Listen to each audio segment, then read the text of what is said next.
Daniel Zamudio was born in Santiago, Chile, on August 3, 1987. He was the second of 4 children in a humble and loving family. From an early age, Daniel stood out not just for his charm or creativity, but for the warmth he brought into every room. He was gentle, sensitive, the kind of person who lit up a place just by walking in. At 17, he came out as gay, a courageous decision in a country where tolerance was still far from the norm.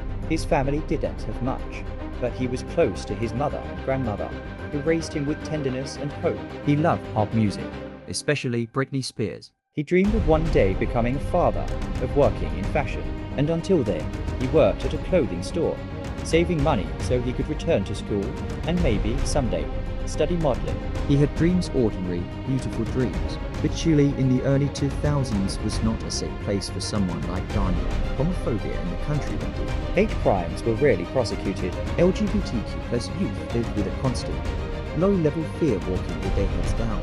Never too flamboyant, never too loud. Daniel had been harassed before, threatened before, but he never imagined how far hate could go. On March 2, 2012, Daniel left home for work. He finished his shift at PM and later stopped by a local cybercafe. Security cameras would confirm he stayed there until around PM. After that, he vanished. At 4:00 AM, a security guard patrolling San Borja Park found a body. It was barely recognizable.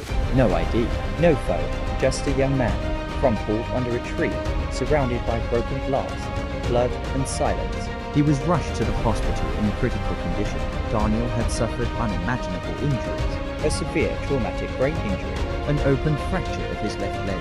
He was covered in blunt force trauma, burns, and stab wounds. His body bore cigarette marks, and carved into his chest and back swastikas, Nazi symbols. He was placed into a medically induced coma. For nearly a month, his family waited between hope and horror as he lay unconscious, hooked up to machines, praying, just praying. As word of the attack spread, public outrage exploded. For years, the LGBTQ+ community in Chile had lived in the shadows. But Daniel's name changed that. His case was too brutal to be ignored. Police quickly arrested 4 suspects, all members of a self-identified neo-Nazi group: Alejandro XCL Angulo, 26, Patricio Fuentes Armada, 25, ILLPZ, 25, and Fabi Mora, the youngest, just 19. The things they confessed still shake the country to this day. They said Daniel had been sleeping in the park. They woke him up. LPZ talked to him for a while. Daniel confided in him, said he was afraid of being beaten by neo-Nazis. Then the group left to buy rum, and when they came back, they started the torture. IL kicked him while mocking his sexuality. Alejandro smashed a bottle over Daniel's head. Patricio used the broken glass to carve a swastika into his chest. Then Alejandro threw a heavy stone on Daniel's stomach, then his head, then his legs. According to their own words, the bones cracked like chicken bones. One of them urinated on him while the others laughed. They left him there, alone, broken, bleeding. For hours, no one knew who he was. It wasn't until 2:00 AM on Sunday that the hospital identified Daniel and contacted his family. The news was devastating. If he survived, they said, he would have severe brain damage. But on March 27th, after 25 days of suffering, Daniel died. What followed was both heartbreaking and historic. Chile erupted. Thousands marched in the streets. Candlelight vigils, protests, demands for justice. But justice was complicated. All 4 attackers were brought to trial. Only Mora had no previous criminal record. The others were no strangers to violence, especially Omar. He had been arrested 9 times since the age of 16. Weapons charges, assault, robbery. He'd even spent 5 years in prison.